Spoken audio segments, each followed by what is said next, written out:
Good evening, everyone, and welcome back to another Supercoach Insider podcast. My name is Swizz, here continuing on with our team-by-team Supercoach discussions. Today, we've got the Port Adelaide Power, very special guest from the Dr. Supercoach podcast. JB, welcome, mate. Hey, man, thanks for having me. Long-time listener, first-time attendee, I guess, in the podcast, so keen to be here. Yeah, no, it is. It's I have obviously caught up with your other boys at different events and stuff, and but no, it's the first time we've been on together. So no, I'm looking forward to it. Port Adelaide, very exciting team again for the season. So Hope so. I know we've got a lot to talk about. But before we jump into that, as always, check us out on all our social media platforms, in particular the YouTube, Spotify. Get in contact with us via X, Supercoach Insider 100 or Swizz 26. Mate, most people listen to you guys anyway, but where can people find you or get in contact with you, or even just what's going on with your guys there now? Yeah, this year a bit of radio silence from us. So off of the sort of the public areas where we've been living in the past, and sort of just living on the Patreon this year. So it is just patreon.com/Dr. Supercoach. So you can get us there. If you get on the Patreon, you get access to all our we have a big community in our socials with Slack, and then we're going to have all the podcasts over there as well. So it is a great community to get involved in, but I think it's gotten to a point for us where we're not stepping away because we love it so much. Like, we still have a lot of passion in the game of Supercoaching in the community, but it's enough for us to look at it and go, okay, maybe we don't need to do 20 hours a week. Maybe we can cut down to 10 and do a little bit less, and sort of focus our efforts more on the things that we're on, the passions that we have and the projects that we have. So just the Patreon. I'd love to plug all our stuff, but that's where you're going to find us all year. Yeah, I'll add in the show notes. I know Chris is very active with that. Chris and I went to the we can't shut him up in there. Yeah, we went to the catch up together. Was it the previous year? So that was great when you guys all put that on. So no, you guys do a wonderful job, and it's probably been probably a bit toe and toe with our podcasts. I know a lot of the community do love tuning into both of us. So absolutely. And it's something I've much enjoyed all your insights coming in especially pre-seasons. And so no, it'll be good again for if you're out there, join the Patreon because it is a great community. But we are here to talk Port Adelaide. So their fixture will be kind of an interesting start. They do have quite a few Adelaide Oval games, mainly because they do have that gather round. So that's probably why the fixture has favoured with the hot start there. The Pies in round one is obviously away.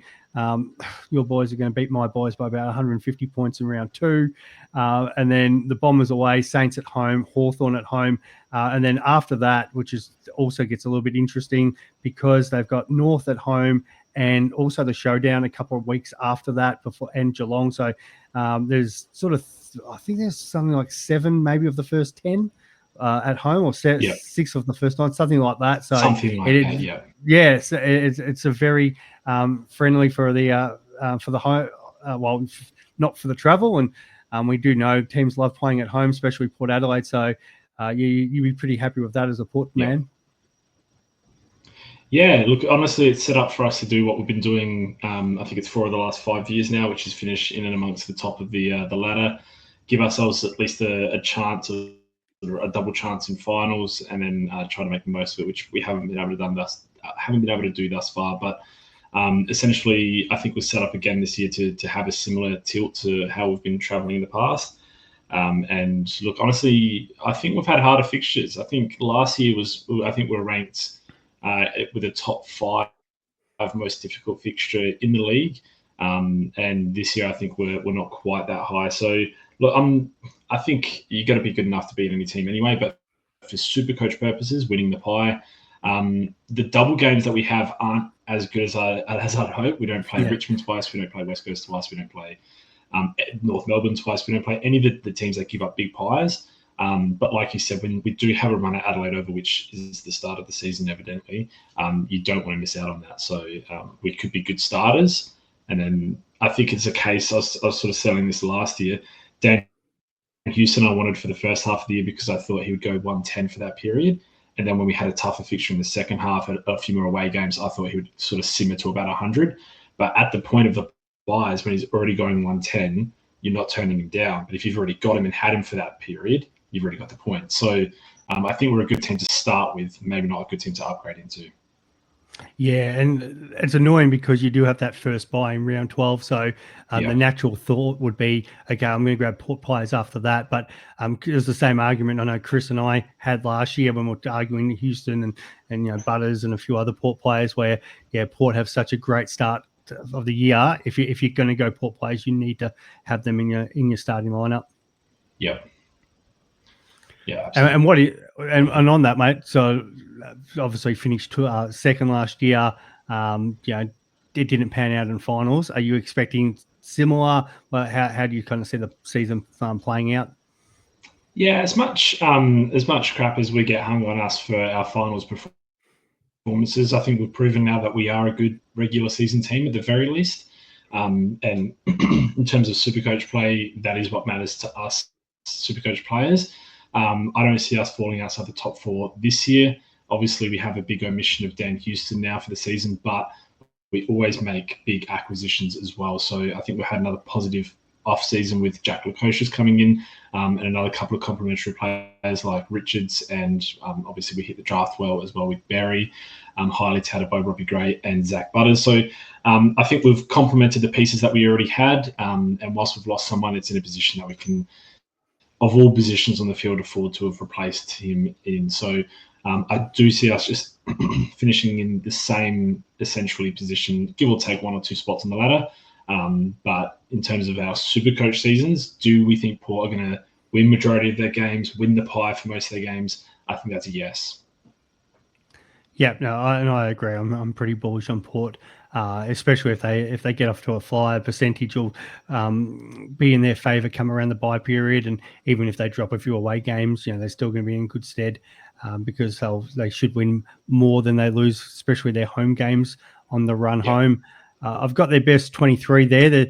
There's probably still a couple alterations I'm sure you've ran your eye on and probably would make some changes there, but I'll just quickly go through it for our viewers. So Jones, Zerk Thatcher, it was kind of a really solid pickup from the Bombers last year. Evans, Bergman, Aaliyah and Farrell.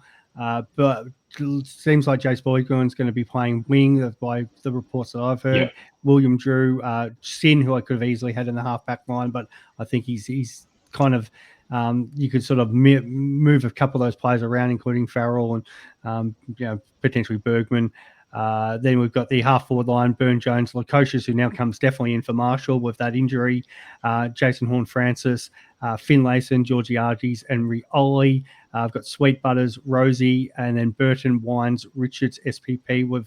I've thrown Boki on the sub, probably unfair to him there, but I needed to put someone. The big exclusion there for me was Berry, who Chad Corns literally just came out just before the show and said, he'll play straight away. So I need to kind of think who's he replacing there. But Berry, a lot of confidence about him being in that starting side now. Yeah, look, I have my doubts over Darcy Byrne-Jones. He's going to have to put together a pretty good preseason to retain his spot in the team. As much as he was serviceable last season, that is a position that we obviously sought out to recruit in with Richards and Berry coming to the club. So I think his position is in a lot of danger. He could definitely start in the SANFL or as the sub. I think Ollie Lord is your other omission here. Him and Finlayson will probably be vying for that spot. So in terms of the setup from us, I think you've got the right amount of tools in there. But I think Lord should probably start with that role. And then from then, I think it's pretty good actually. I was trying to poke holes in it, and it holds up pretty well. So I do think Berry gets in there probably over Darcy. And we could see Pal Pepper, start the year pretty slowly. For example, coming off an ACL last season, so there's every chance he's just eased into it as well. And Burton, as much as we do need that position coming off the bench in some regard, I'm not entirely sure it'll be him. We've seen a number of players go through that spot. So Bergman, Sidden, who you've got there on the wings, whether they rotate through, I'm not sure if Burton holds the position, but that's semantics. I think you've got a pretty well spot on him. I think we'll see 22 out of those players line up. It's definitely around one. So. And as I've said in all the other pods, there's always injuries. We've obviously already seen Marshall go down. Yep. Like I've left the likes of someone like a Mead who played 23 games last year.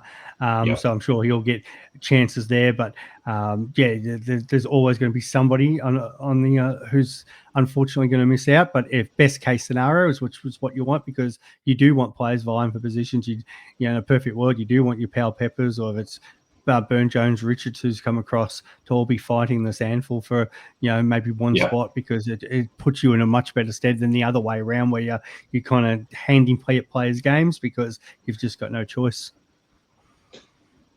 Yeah, absolutely. Yeah, when you've got a fully fit team, I think we bat pretty deep, but it's just not usually the case during the season, especially AFL with the rigorous sport that it is. I've just come from footy training myself, actually, and I'm pretty beat up, so I might not be ready for round one. But essentially, I think you've got pretty well what the fit lineup is going to look like.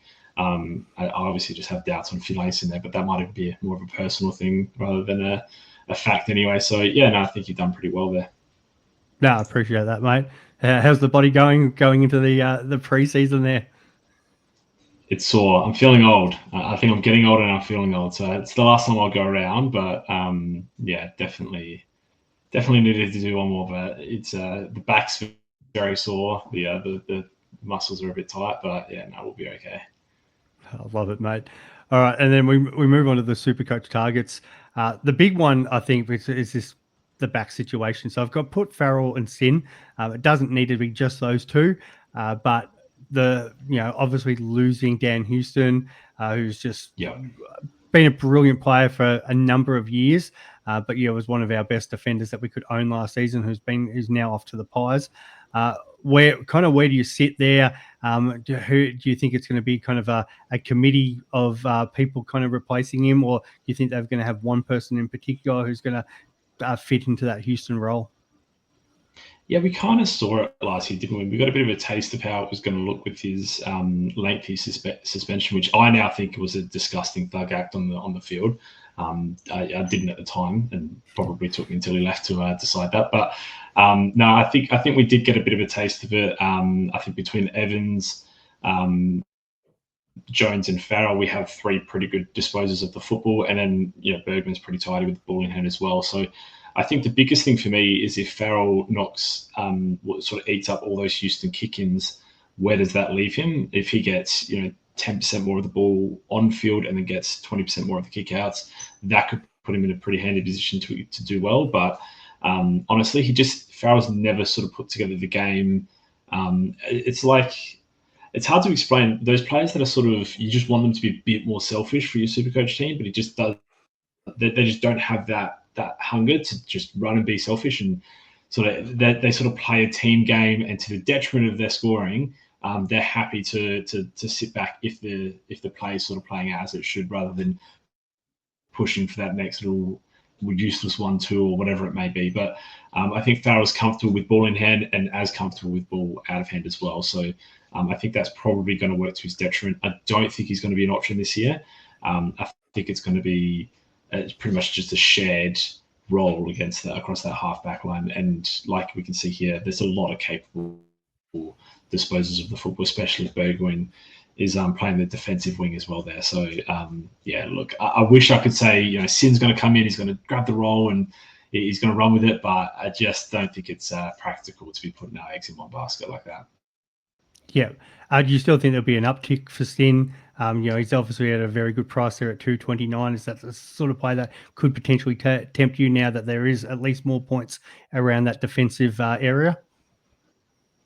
Absolutely, yeah. So Sin, far from ruled out of my team, but we need to see him have a full preseason. His continuity has been the biggest concern so far, and he's just never been able to show otherwise. So if he can string together a full preseason, all the practice games, and has a profitable looking role, I can definitely back him to look for a 70, 75, even an 80 average. Especially in the run of games at Adelaide Oval. But as soon as we see any hiccup along that preseason, it's just not worth the price point at 230k there.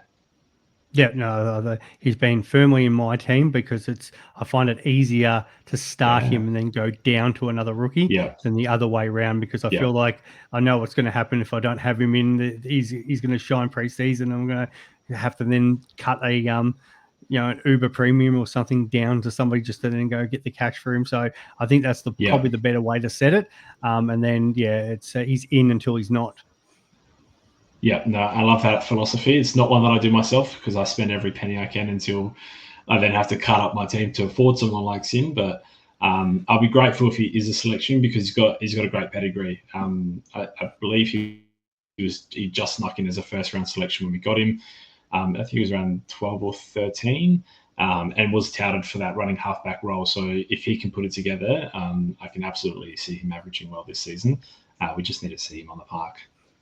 Yeah, and I agree 100% what you were saying about Kane Farrell. I get a lot of questions about Nasiah Wanganeen-Malira and a better Yeah, version kind of in that role. But again, he doesn't get the massive ceiling game that we want. He's always that 110 guy at best. And Farrell yeah, started to show that last year where he maxes out at 110. And he's just not yeah, selfish like some of the halfback pigs that we get in other teams. yeah. Absolutely true. I think that's a great way to look at it.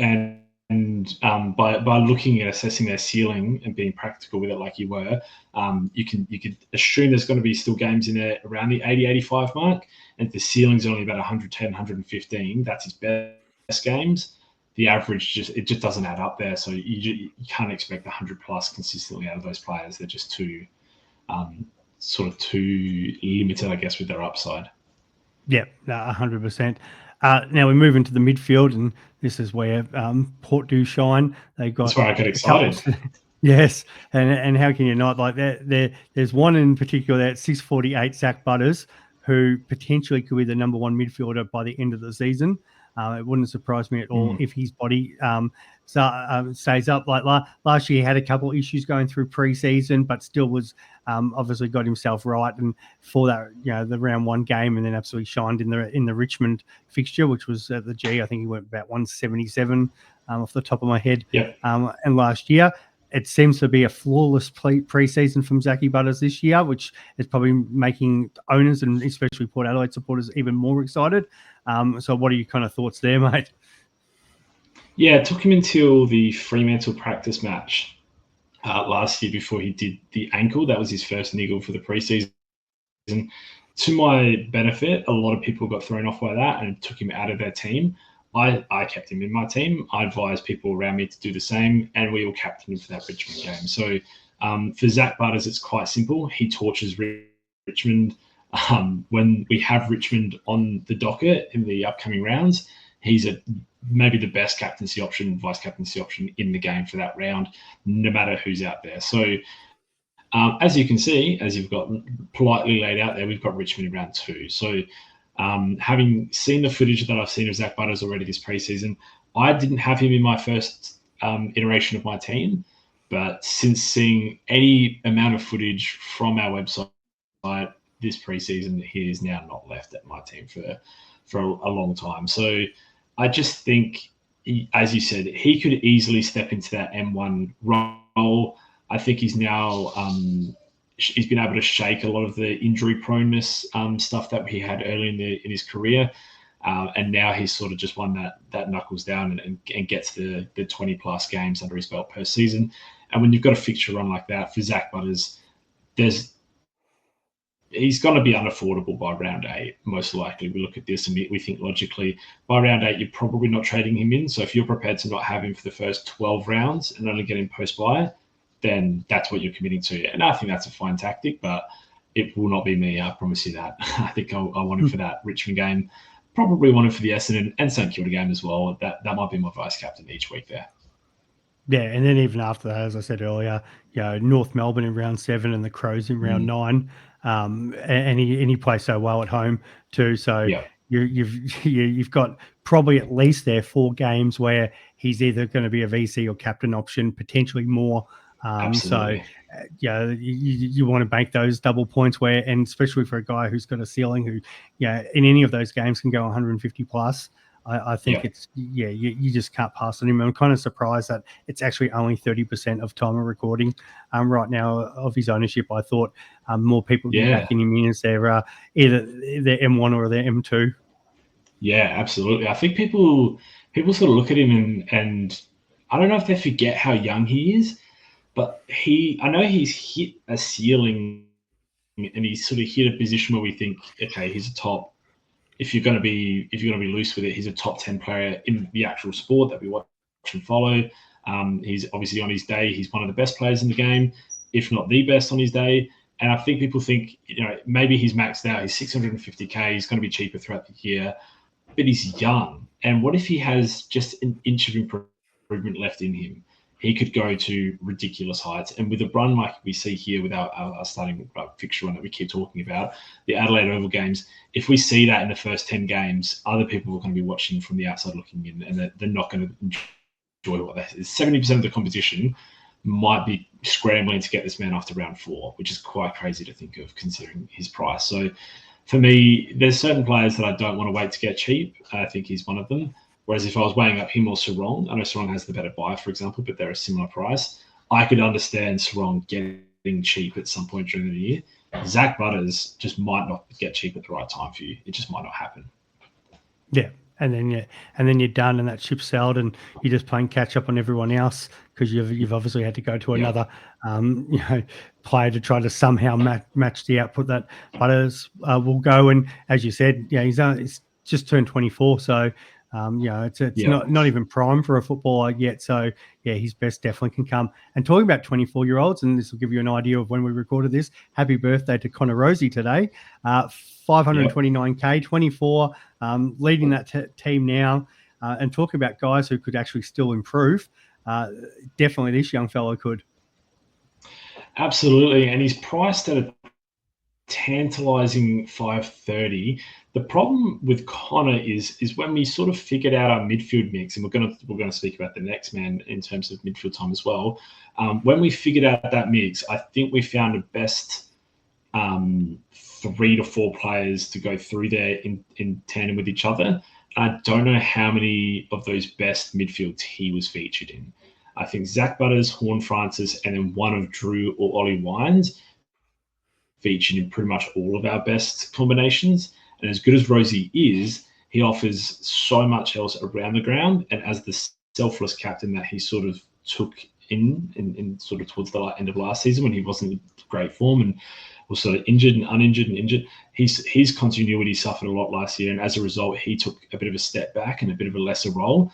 And it kind of worked. That scares me a lot with Rosie. I think when push comes to shove, when we need to win a game of football, I'm not sure he's one of the guys that will be in that midfield mix. So as much as I think he's going to get plenty of time in there and has plenty of room to improve on this price and this price point, he's not one that I'm picking to think this is a 110, 115 guarantee. No, I agree. And it's kind of Callum Mills we see with these captains. If Dawson's the same. Cochin did it the best, I think. Cochin, they have to play selfless roles, especially if there's minor injuries in games or the game's on the line and something else needs to be done. They're always the first one that obviously the coach will go to and say, Skip, we need you to do this, and that's what they do because it's about winning the game for them. Obviously for us as super coaches, we want them hunting that ball, but Rosie's obviously got to have other things on his mind during a game and take those roles on. So I think if you're a draft player, you could still target him with quite a lot of confidence because he is undervalued for that 98 average from last year. I think you could easily get 5 points on that.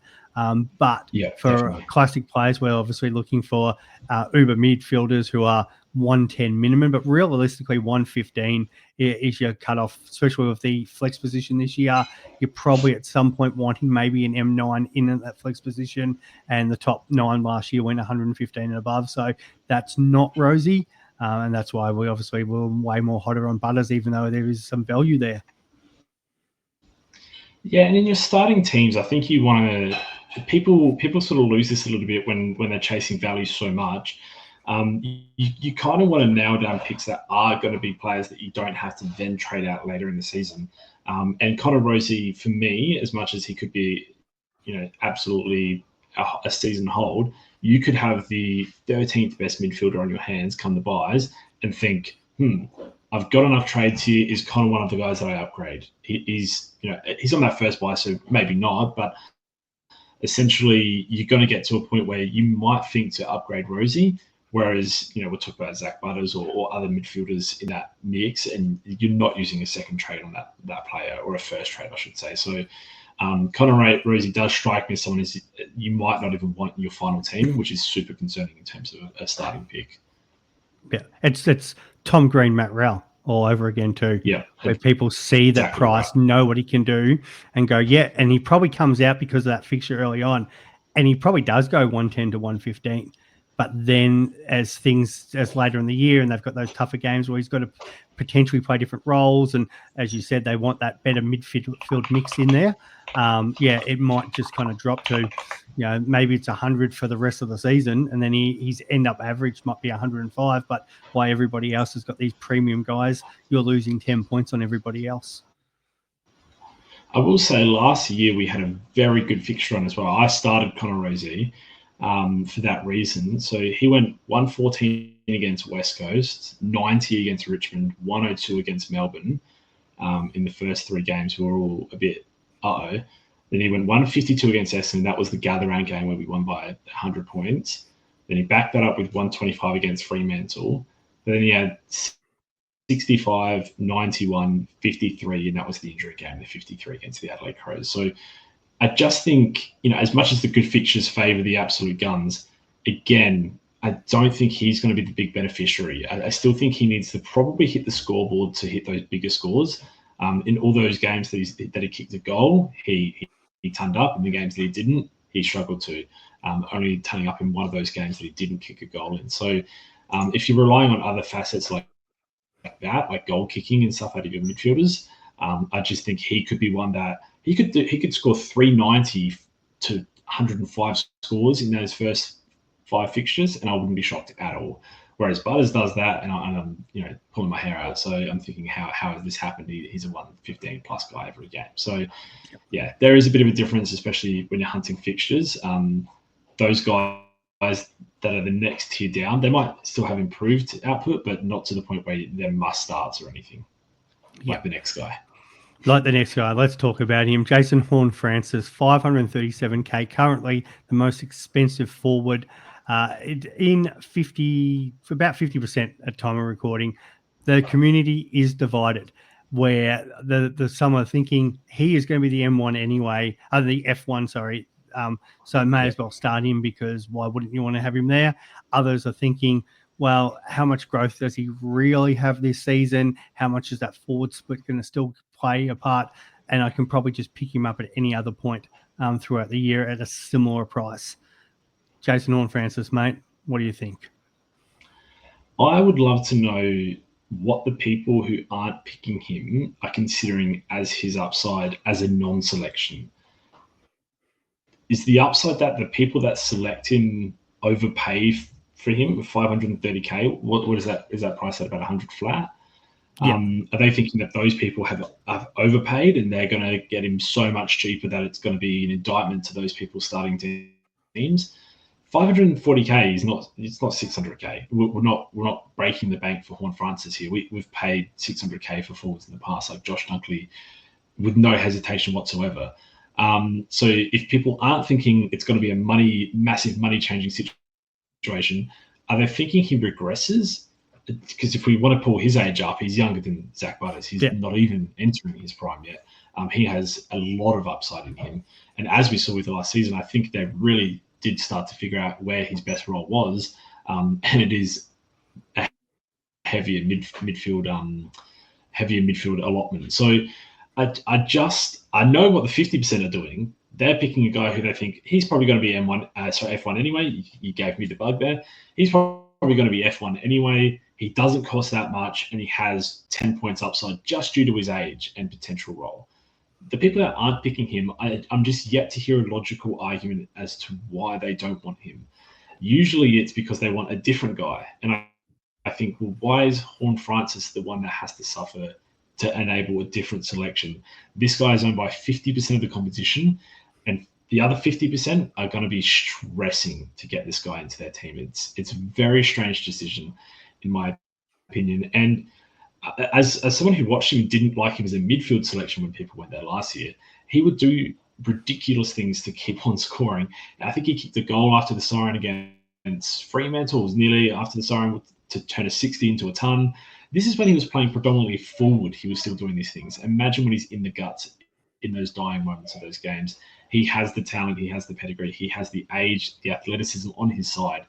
I just don't see, if we're putting it in percentages here of who has the higher upside, the faders or the pickers, I don't understand how the people fading him have any higher than 10% upside in the fade. So I'm just curious on where that comes from. I don't know what people are using in their maths to have him as a bad selection. I don't understand it.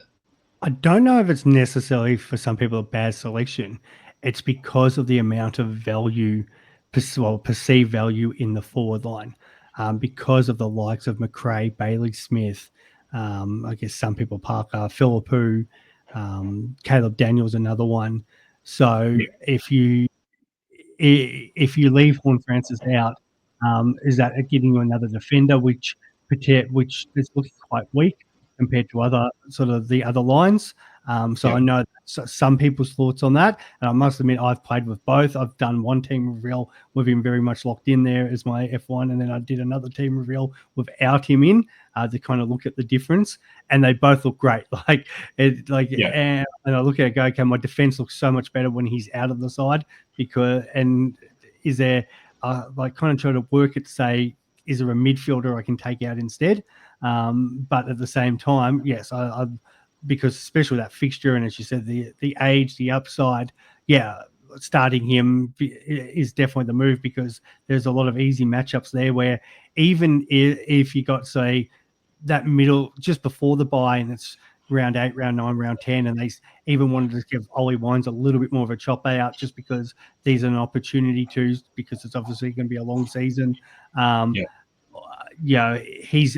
sure he's going to get a lot of time and opportunity in that first half of the season. And then even is because he's a younger body, maybe he does tire a little bit in the second half. But the start of the year is where they're going to always do their best work.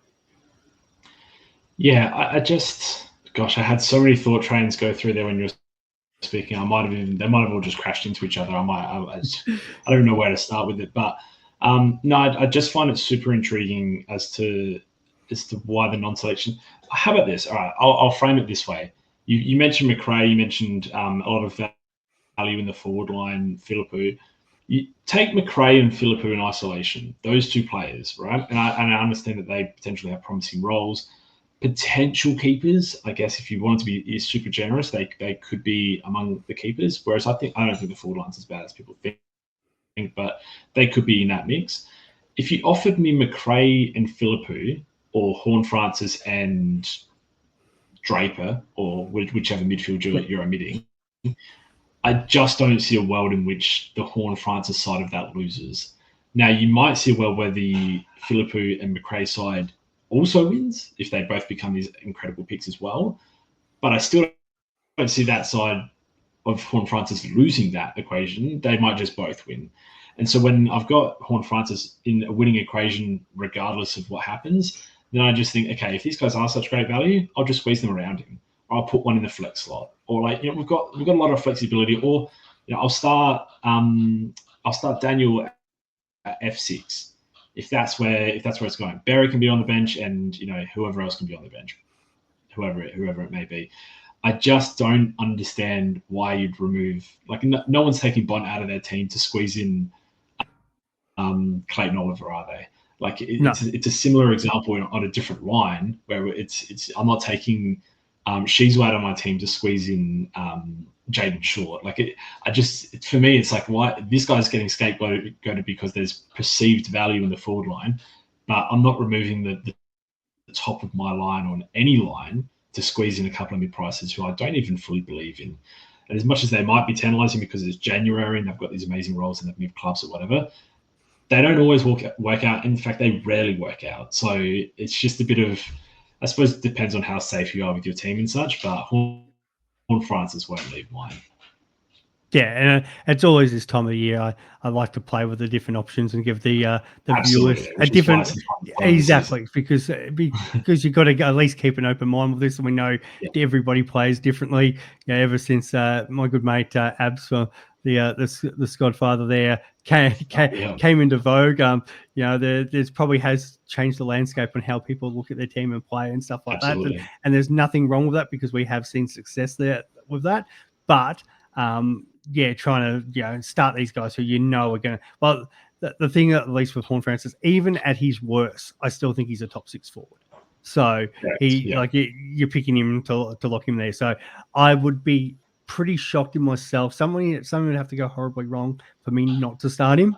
But for now, outside of playing around with my team this week and seeing different players, what it looked like. I've even played around with what does it look like without Bont and what happens with that cash, and you do that this time of the year. But I'd expect that ownership to be much higher when we actually come to the round 1 lockout. I want to throw a couple more things. Well, firstly, Bont's an extortionate price. So I do actually understand if you wanted to put a Butters and Sarong combination in there instead. I think there's 3 incredible uber midfielders, so I think there is a bit of room there, but there's not 3 incredible premium forwards is more my point. But oh my gosh, I keep forgetting what I was going to say. I was going to throw something else at you, but I cannot even remember what it was. I was going to ask, what do you sort of see Horn Francis's ceiling being? I struggle to put one on him because he's so young and his role could genuinely just be like, it could flip, it could go 70-30 midfielder for all we know at this stage. But even if it's, say, 40-60 midfield forward, how high do you think his ceiling is? Where are you willing to cap him so to the point where you would say, I got asked this, no way he does this? I don't know if I've actually been asked this on video, which is it's great that you've asked me, but I've had this asked off air. I think he's 105 as things stand at the moment. However, injuries happen, and we've seen it with Butters, we've seen it with Rosie in the past. Hopefully for you guys it doesn't happen, but if it does, then the ceiling is uncapped because then that CBA time goes way through the roof, especially if it was, say, a Butters, for example. Because he is just the logical guy to go in there and replace somebody like that. So, though I think it's 105, just because the options where we've talked about Rosie, you've still got Wines, William Drew. So you do have options there that are going to run through, and maybe just because of the progression, his jump of CBAs isn't as high yet. Like, it's still going to be a jump, but it might not.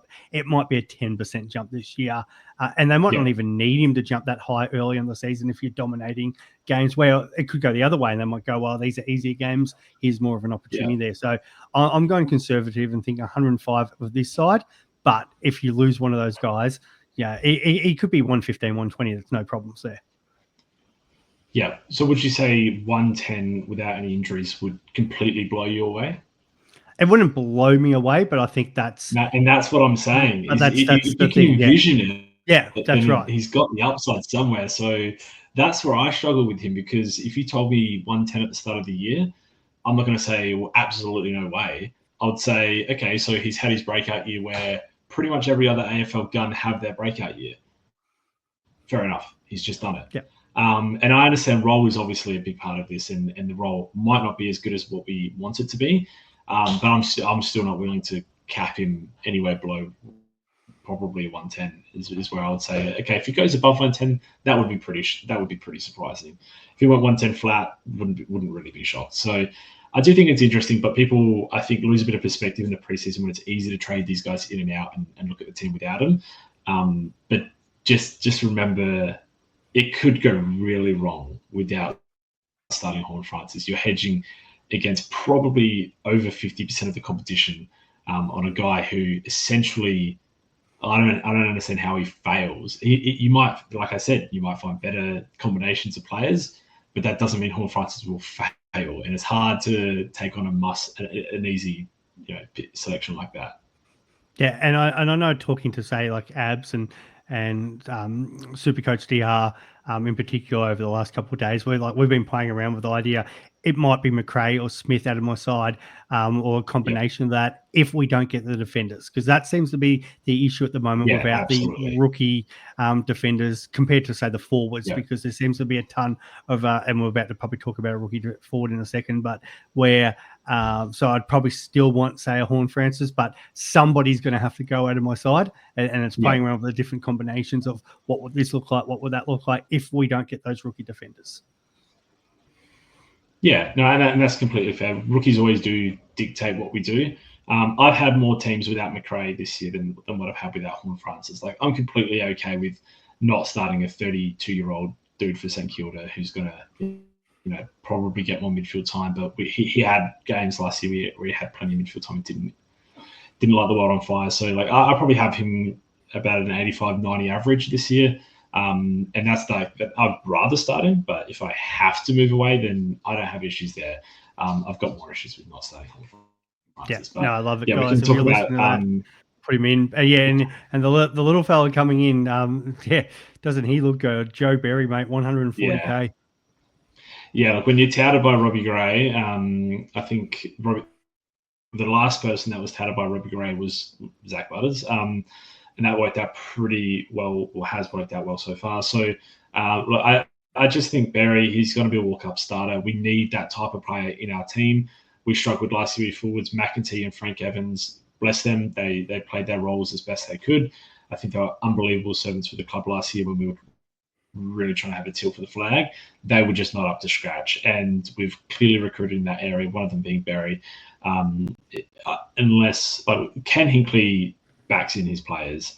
Unless Berry has a sustained period of bad football, detrimental football to the team, I just don't see him going out of this side. I think he plays a lot of games this year. And then his ability, obviously we saw how highly he was touted. We saw how much Fremantle wanted him as well. His ability could take him just to a nice, cozy 60, 65 average, hopefully, with a bit more upside if he really gets going or has a role where he sort of rolls up to stoppages potentially. I'm not quite sure, but at this point, 140k, it just seems like a really easy selection.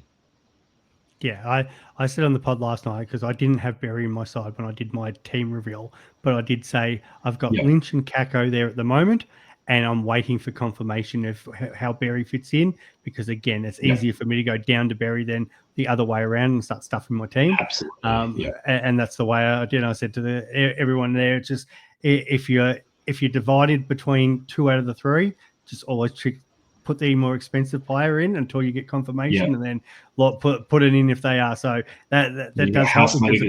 I literally, once that news came through, I was messaging off air on one of my group chats and saying, well, Lynch down to Berry saves me 40k now that I can go spend elsewhere. Yeah, no, absolutely. It is the correct way to play it. I did put Berry in my team pretty much as soon as the draft was wrapped up. So I figured, he'd have a prominent spot in this team, unless he was really raw, but his highlights, they look pretty bloody good. He looks like a ready-made player. So that's super exciting. I think he gets a fair crack this year. Unless, like any other rookie, he has a sustained period of bad form. He's obviously droppable. He's not going to play guaranteed every game like every rookie probably should for Richmond this year. But no, he'll be in a good side that's going to be hopefully kicking a lot of goals, and he'll be amongst it. So I think he sits comfortably in our teams at the moment. Yeah. And though that covers our list, and I don't know if there's got anyone else to add, but there's one we definitely have to cover, because I know I've had multiple questions about this guy, Sam Powell-Pepper, mate. Yeah, that was the only one I was going to add. So should play preseason games. He's on track well and truly to play the preseason games. He could probably play today if the preseason practice was on already. So body is ready to go. I do worry that he's going to be eased into it a little bit, potentially a sub risk, well, not even potentially. I think he's definitely either green or red vested in the first couple of weeks there. I do like the fact that he should be cemented in the best 22. His position in the side should really never be up for question, even with bad play. I think he's just that type of player for us. He brings in an underrated style of game, which is the pressure, the forward pressure that not a lot of players brought last year. We missed him so dearly. So I think he plays as many games as he's fit for.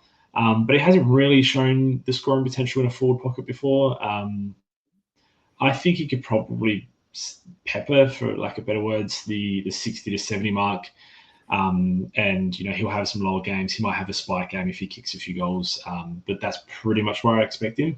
But I would also at the same time expect a slow start to the season coming off an ACL. So if better options pop up for cheaper, especially, more than happy to move him on. But if it's barren, if there's really nothing out there besides him and Barry, then I think it's an absolutely fine fullback as well. He's just not my preferred rookie starter at the moment. Yeah, I agree definitely about probably starting and then getting subbed off. And that's kind of why I had Boak as the sub, because in especially those maybe the tougher games against, say, Collingwood or Hawthorn, I want the experienced guy coming on, maybe needing to settle the game down, and just use the 300 games experience to help get you over the line if that was the case. And we see sort of teams kind of try to work two ways. They either put the really fresh, speedy guy on as the sub to give you that bit of speed if you are playing the extra key tool, or they have that really senior guy who can just come in and control that game in the last quarter. So wouldn't be surprised if that happens. And when I'm sort of been debating at the moment, I do have my man Tommy Lynch ahead of Sam Powell-Pepper, just because he's been looking fit as well, and he's got that potential to have the massive game where absolutely. But in saying that, it's easy to kind of swap between them if that's the way you're looking, because obviously being the same price, and it's just a preseason watch for both of them, and we have a look at that match sim game and then the proper preseason hit out. And then you can make a sort of choice if that's the way you guys out there want to go with that 180k player. Yeah, I think ideally we start neither of them. Ideally, there's enough younger, fitter, better rookies that come through. But I think it's pretty good to have them both as fullbacks if they go into the season fit. So ideally, the 120k options pop up and we don't have to stress about it, because I don't think either of these guys are making you fast money. But both of them are best 22. Both of them should play, and either of them could spike any given week. So just good fullback options, I think, ones to keep an eye on. Yeah, and both being senior bodies, obviously those rookie players can be dropped at any point, but the seniors usually stick around. Yeah, they last a bit longer.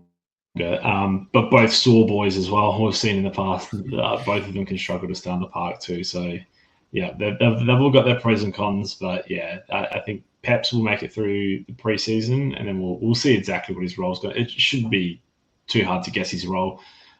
But, yeah, green or red vests in the first couple of rounds would be the least surprising outcome for me.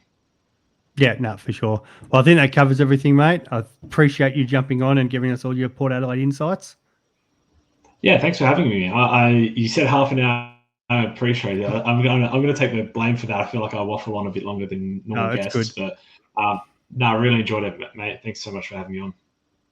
No problems at all. And continue to check us out, guys. Like, subscribe, and we'll be back for another team and Supercoach discussion soon. Thanks, everyone. Bye.